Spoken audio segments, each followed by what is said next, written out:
lot of concerns about ransomware, about cyber attacks, and other kinds of big threats coming from foreign players tonight. Hello, everyone. I am Trish Regan. Welcome to the Trish Regan Show. You know, we just talked about Colonial Pipeline. Colonial Pipeline now back in the news amid word that its communication system went down temporarily today. At this moment, we are told everything's back up and running, but it can't help but leave people asking a whole lot of questions, right? The company says, oh, this is not related to the ransomware attack, the cyber attack that it suffered from just about 11 days ago. But given that it transports 48% of the Northeast, the entire East Coast oil, it's kind of alarming when a group of hackers decides it can just go in there and shut everything down. Well, apparently so alarming that Colonial, it is reported by numerous outlets, including the Wall Street Journal, had to cough up $5 million in order to get the group of hackers to go away. Now, this is a problem. I mean, because today it's Colonial Pipeline. What is it tomorrow? I mean, think about what happened with SolarWinds. Think about our vulnerability as a nation. And I want to know, what is our government doing? Oh, well, they say they're going to work on infrastructure. Joe Biden has big, grand plans for infrastructure. $100 billion, he says, to go towards the grid, which is primarily towards climate change issues. $400 billion to go for elderly care, $200 billion for retrofitting of affordable housing. But what are we doing in terms of our actual infrastructure? I mean, think about that. They shut down a 5,500-mile pipeline, supplying 45% of the East Coast fuel. That's pretty messed up. And what did our government do? Oh, our government said it didn't seem that this was really something they should be involved in, right? Here's the woman who's running the whole cyber attack business thing for the feds. She seemed to think it was just a business issue. Watch her. So first, we recognize that victims of cyber attacks often face a very difficult situation, and they have to just balance often the cost-benefit when they have no choice with regard to paying a ransom. Colonial is a private company and will defer information regarding their decision on paying a ransom to them. So they paid a ransom, allegedly, it's reported, to the tune of, as I said, about $5 million. But here's what I want to know. What are we doing to make sure that companies don't have to pay those ransoms? What are we doing to make sure that people still get their oil? What are we doing to make sure that we are not vulnerable to the biggest threat of all, which would be an EMP, an electromagnetic pulse attack on our grid? What are we doing to harden the grid? Apparently not a whole lot. I just got off the phone with Dr. Peter Pry. He's the head of the EMP task force. And I could feel his frustration. He said, look, all of his data, all of his reports have shown that Americans would die. 9 out of 10 of every American would die within a year if we were to suffer from one of these EMP attacks. And he does not believe we have done at all what needs to be done to retrofit our grid, to harden our grid, and to protect ourselves against these attacks. In fact, it was interesting because as we were speaking, this whole Colonial issue was bubbling up, but he was making the point to me that Colonial is an example of what they're trying to do to make it known, right, that they're out there.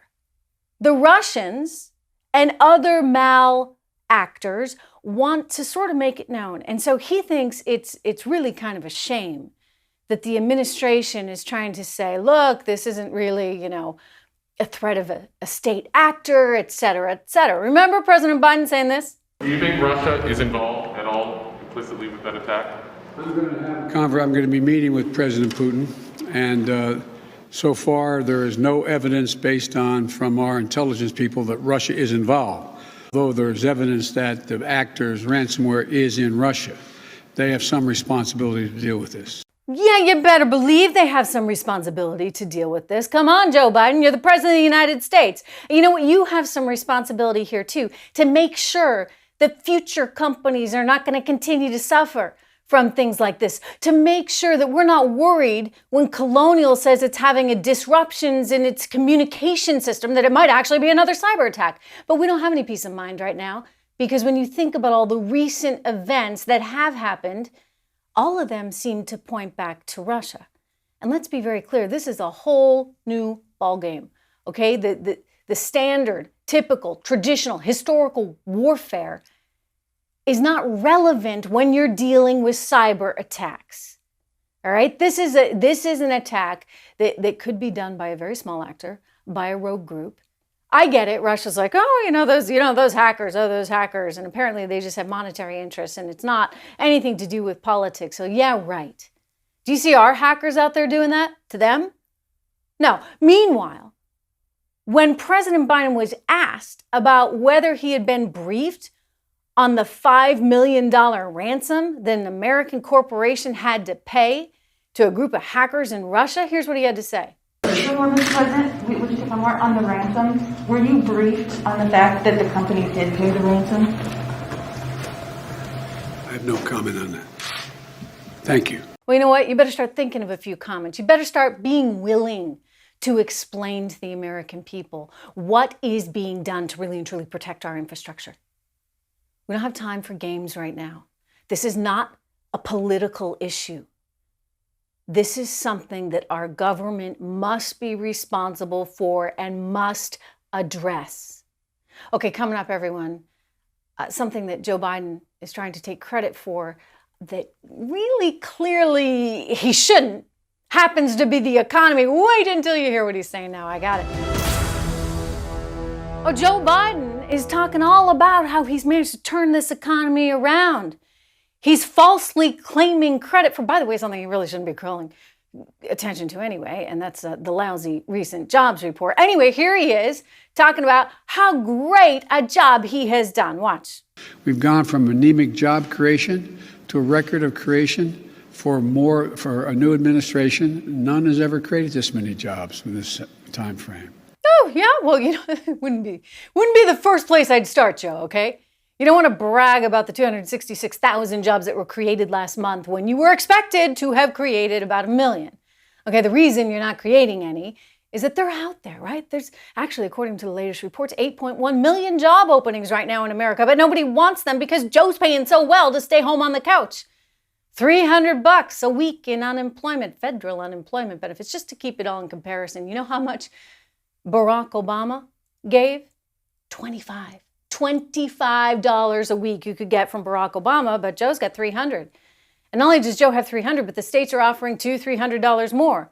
So why does anybody really want to go to work in some kind of job that's not a heck of a lot of fun and all that, when they can make so much more money staying at home on the couch thanks to Uncle Joe? Well, that is why employers are not creating the jobs that have been expected. Meanwhile, there's a lot of other worrying signs out there.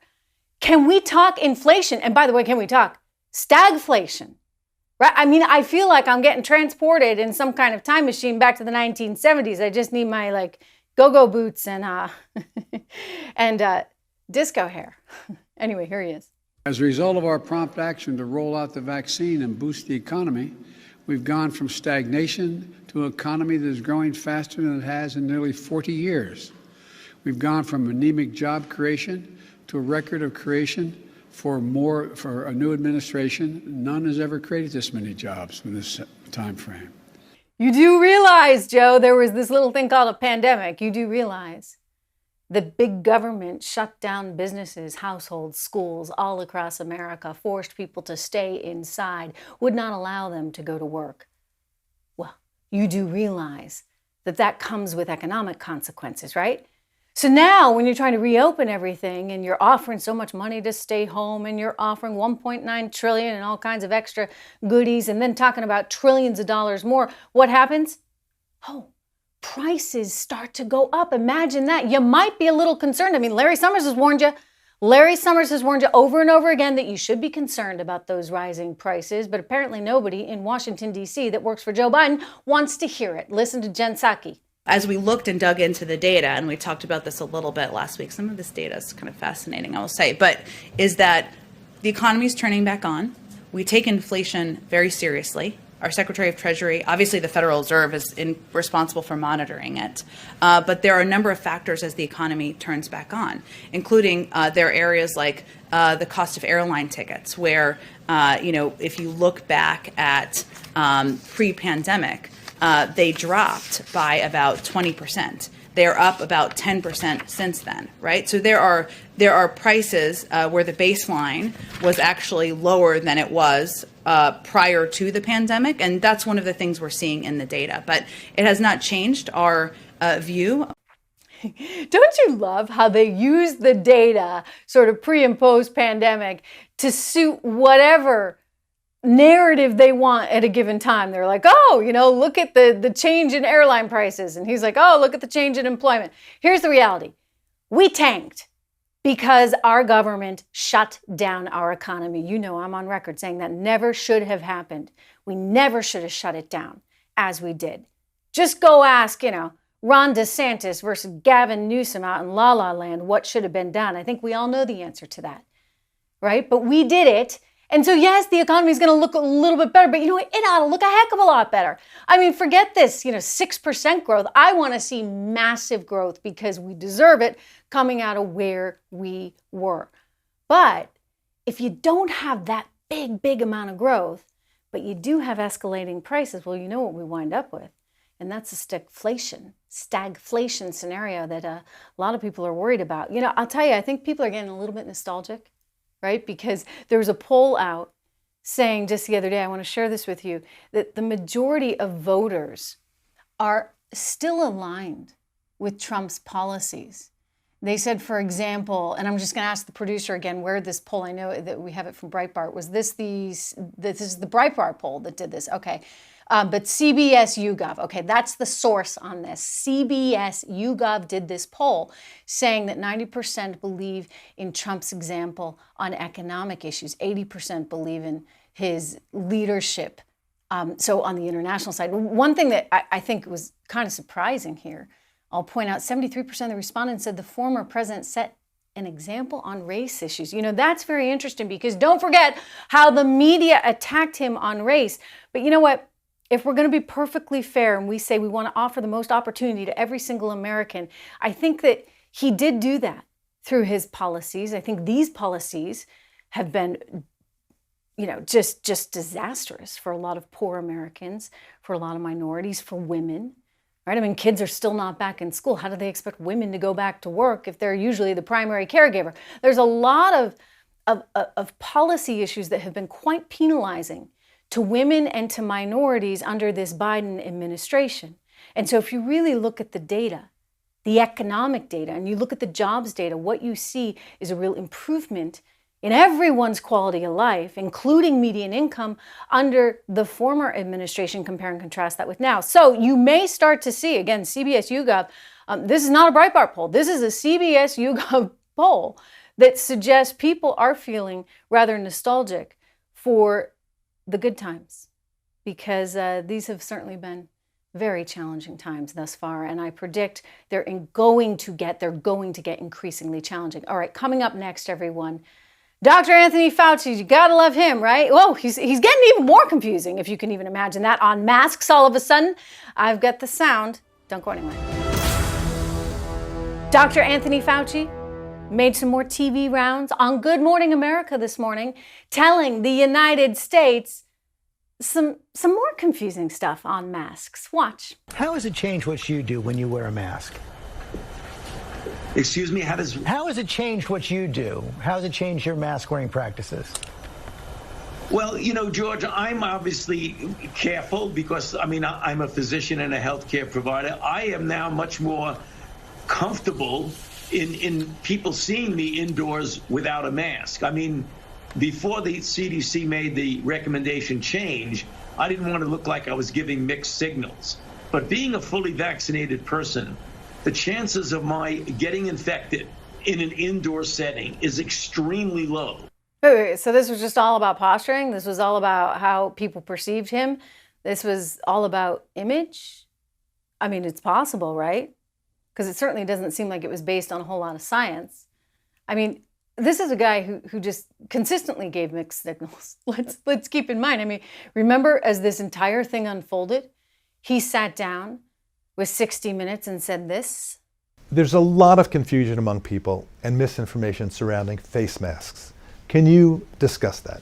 The masks are important for someone who's infected to prevent them from infecting someone else. Now, when you see people and look at the films in China and South Korea, whatever, everybody's wearing a mask. Right now in the United States, people should not be walking around with masks. You're sure of it? Because people are listening really closely to this. Right now, people should not be walking. There's no reason to be walking around with a mask. All right, go figure. And now the same guy who said, don't wear a mask, then wear a mask, maybe wear 2 masks, don't wear a mask. Well, now he's saying, you know, the real problem with coronavirus is that it shows the systemic racism in America today. Dating back to disadvantageous conditions that some people of color find themselves in from birth, regarding the availability of an adequate diet, access to health care, and the undeniable effects of racism in our society. There you go. It's racism's fault. That's why we have coronavirus in America today. In all seriousness, look, you know, there are socioeconomic challenges that we have to deal with in America. And that's why we need a little less of the Anthony Fauci's out there giving excuses for everything, a little less of the Lori Lightfoots out in Chicago, closing down schools for months on end, leaving her kids in her community at the biggest disadvantage. We need some real change. We need some real shakeup. We need new, better policies that do put Americans first. Coming up, somebody who clearly doesn't care about putting Americans first or dealing with anything at the Texas border, Kamala Harris. I mean, it's just her job, right? That's next.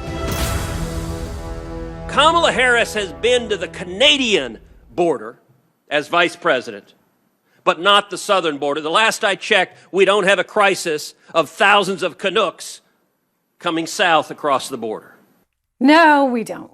Not yet, anyway. You know, we keep offering these freebies. Hey, you never know, right? And in this environment, it really is come one, come all, because they have laid out the welcome mat. And Kamala Harris, whose job now is to get the border thing under control, right? Because it's just skyrocketed the number of illegal migrants we have trying to come here into this country. 21,000 children now in U.S. custody. Well, she was asked early on whether or not she intended to go visit the border. Here's what she said. Do you plan to visit the border? Not today. But I have before, and I'm sure I will again. Yeah, this was what, a month and a half ago or so? Almost 2 months ago? Still not there. We're still waiting. Kamala, are you going to do your job? You know, Ted Cruz had something else very interesting to say because he doesn't believe she's going to do her job at all. Watch. This is a dereliction of duty. It is deliberate, and they don't intend to fix it. They don't intend to fix it because they have promised the radicals they will have open borders and they will not enforce our laws. And that is endangering the people of my home state of Texas. It's endangering people all across the country. It is unacceptable. It is inhumane. And it's wrong. Yeah, it is just wrong. It's inhumane when you think about all those little kids that are being sent here to the United States of America for the promise of something else because Joe Biden and Kamala Harris have indicated that they will not send those children home. And so instead, they're locked up in cages, and I'm going to use that word, cages, glass cages, in federal custody, 21,000 kids now. This is not sustainable. We can't afford it. It's not the right thing to do.